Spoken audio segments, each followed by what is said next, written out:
Саламатсыздарбы? Бүгүнкү күндүн учкай жаңылыктары менен таанышып алыңыздар. Бүгүнкү чыгарылыштан кыскача. Садыр Жапаров Норуз майрамына Баткенден тузут, Баткенде 1 тонна сүмөлүк кайнатыла баштады. Кара Суу районунда 2 адамдын денеси көмүлгөн абалда табылды.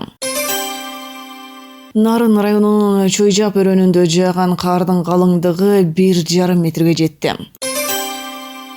Кыргыз-казак акындарынын айтышы көлдө өтүүдө байги фонду 1 миллион 200 миң. Ушул жана башка жаңылыктар туурасында кененирээк маалымат.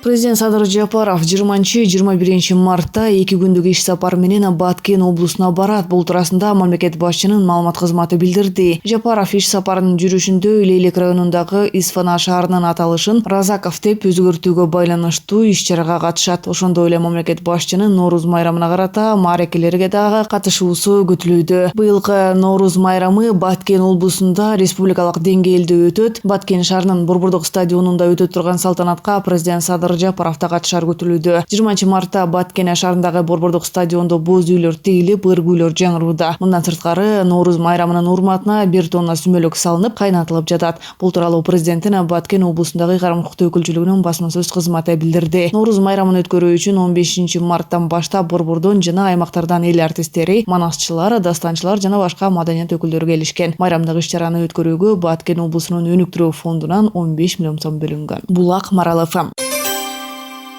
Кара Суу районунда 2 адамдын денеси көмүлгөн абалда табылды. 19 мартта Кара Суу районунун 30 Адыр айыл аймагынан 2 жарандын денеси көмүлгөн абалда табылды. Бул тууралуу Турмуш басылмасы кабарлады. Маалым болгондой, жерге көмүлгөн жарандардын бири чет өлкөлүк жаран болсо, экинчиси Араван районунун тургуну болуп чыккан. Алдын ала маалыматтарга караганда 2 жаран тең киши колдуу болуп өлтүрүлгөн. Боомдо күтүүсүз окуя ондогон адамды унаадан түшүүгө мажбур кылды. 19 мартта Боом капчак айында жолу тайгак болду. Анын кесепетинен жол кырсыктар катталды. Жолдун тайгактыгынан унаалар көп кырсыктады. Күбөлөрдүн айтымында жолдун тайгагынан унаалар көп кырсыктады. Биз 3 унаанын тайгакта сүзүшүп турганын көрдүк. Алардын бири чалкасынан оодарылып калган экен, деди күбөлөр. Ал эми Чүй облустук ички иштер бөлүмү жана жол кыймылын көзмөлдөө кызматынын басма сөз кызматы аталган кырсыктан 2 киши жабыркаган билдирди. Окуя саат 7:28 чамасында болгон. Алгач Lexus унаасынын айдоочусу рулга ээ боло албай, тосмону сүзүп, унаа оодарылып кеткен. Анын артынан келе жаткан Toyota Estima дароо токтойм деп жатып, ал дагы тосмону сүзгөн. Андан кийин бул унаанын артынан келе жаткан Honda Fit үлгүсүндөгү унаа сүзгөн. Натыйжада 2 киши жабыркап, медициналык кароодон өтүп келишкен. Нарын районунун Чойжап өрөөнүндө жааган кардын калыңдыгы 1,5 метрге жетти. Нарын районунун Учкун айыл аймагынан Чойжап өрөөнүндө 12 марттан бери жааган кардын калыңдыгы 50 сантиметрге жетти. Бул тууралуу Учкун айыл өкмөтүнөн билдиришти. Маалым болгондой, негизги жолдон Чойжап өрөөнүндөгү малчыларга баруучу жолдор кардан тазаланып, Учкун айыл өкмөтүнүн кызматкерлери тарабынан кыштоодогу малчылардан кабар алынып, тоюттар жеткирилген. Бүгүнкү күнгө карата мал жандыктан чыгым учуроо болгон эмес. Ысык көлдүн Темир айылындагы классташтар жалгыз бой энеге турак үй куруп беришти. Ысык көл районунун Темир айылынын 1985-жылы туулган тургундары жалгыз бой эне Какен Жүзөнбаевага 4 бөлмөлүү үй куруп беришти. Бул тууралуу айыл тургуну Айбек Дербишовдун айтымында 40 классташ айылдашы Какен Жүзөнбаеванын үйүнүн жараксыз абалын көрүп, жардам берүүнү чечишкен. Жалгыз бой эне күйөөсүнөн эрте ажырап калган. Ден соолугунан мүмкүнчүлүгү чектелген 4 баласы, 2 баласы 1 топтогу, 2 баласы 2 топтогу майыптар. Классташтар 1 миллион сомдон ашык каражат чогултушкан. 20 мартта курулган турак үйдүн ачылышы өтүп, ага айыл тургундары кызыл тасма кесишти. Какен Жүзөнбаевага демөөрчүлөр, айылдык кеңештин депутаттары үйгө керектелүүчү ашкана эмериги, кир жуучу машина, нам бышыргыч, идиш аяк буюмдарын белек кылышты. Ал эми классташтардын жубайлары жуурган төшөк тийип беришти. Кыргызстанда азык-түлүк коопсуздугун сактоо үчүн айрым товарларды экспорттоого тыюу салынды. Айрым айыл чарба азыктарын экспорттоого убактылуу чектөө киргизилгендигин Министрлер кабинетинин маалымат кызматы кабарлады. Мындай чечим өлкөдө азык-түлүк коопсуздугун камсыздоо жана базар бааларын турукташтыруу максатында кабыл алынган. 6 айлык мөөнөткө экспортко убактылуу тыюу салынган азык-түлүктөр буга реэкспорт, транзиттик, ошондой эле Министрлер кабинети тарабынан көрсөтүлүүчү гуманитардык жардам кошулбайт. Бажы биримдигинин аймагынан тыш кыркыш, буудай жана мельсин, буудай уну, өсүмдүк майы, күн карама уруктары, кум шекери, тооктун жумурткасы, инкубациялоо үчүн жумурткалар, Кыргызстандын аймагынан тыш боодо малдын эти, жаңы же муздатылган, тоңдурулган тоют, чөп саман аралаш тоют, кебек жана дан тоюту, арпа, сулууну экспорттоого тыюу салынды.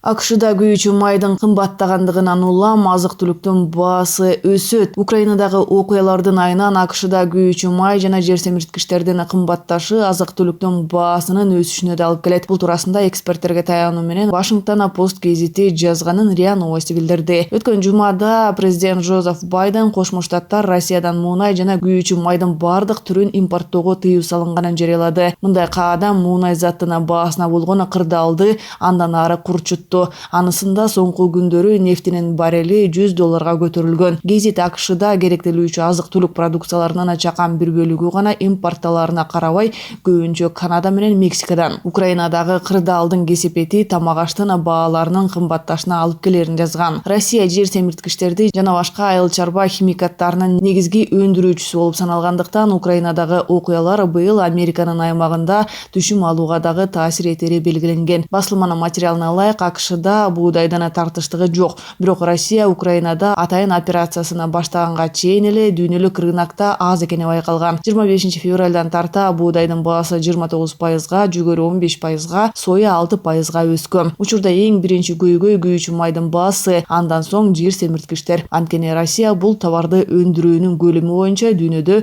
экинчи орунда турат деп айткан Сиракус университетинин Нью-Йорк штатынын профессору Патрик Пенфилд. Анын айтымында фермерлер бардык тармактар боюнча кымбатчылыкка кептелип жатат. Россия Украинадагы операциясын 24 февралда баштаган. Путин анын максаты 8 жылдан бери Киев режиминин басмырлоосуна, геноцидине кабылып келгендерди коргоо экенин айткан.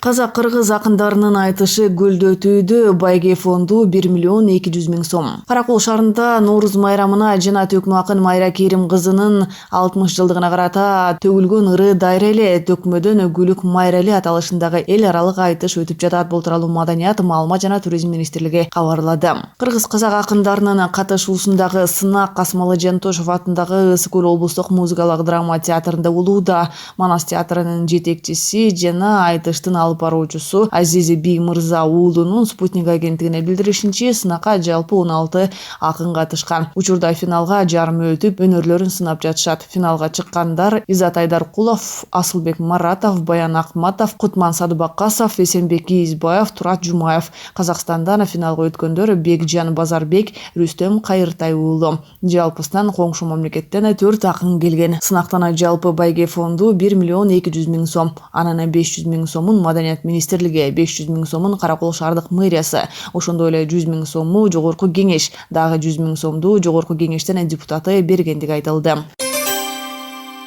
Ал эми аба ырайы тууралуу синоптиктердин билдиргени. 21 мартта көпчүлүк аймактарда мезгил менен жаан жаайт, тоол райондордо жаан каарга айланат, жолдор тайгак болот. Батыш тараптан келген шамалдын ылдамдыгы секундасына 4-9 метрге жетти. Табанын температурасы Чүй жана Талас облустарында түнкүсүн 1-6 градус, күндүз 5-10 градус. Баткен, Ош, Жалал Абад тубандарында түнкүсүн -2 +3, күндүз 9-14. Ысык Көл областында түнкүсүн -2 +3, күндүз 7-12. Нарын облусунда түнкүсүн 1-6, күндүз 3-10. Бийик тоолордо түнкүсүн 18-13, күндүз -2 +3 градус. Бишкекте түнү жамгыр себелейт, күндүз жаан чечим болбойт. Абанын температурасы түнкүсүн 1-3 градуска суук болсо, күндүз 8-10 градуска жылы болушу күтүлүүдө.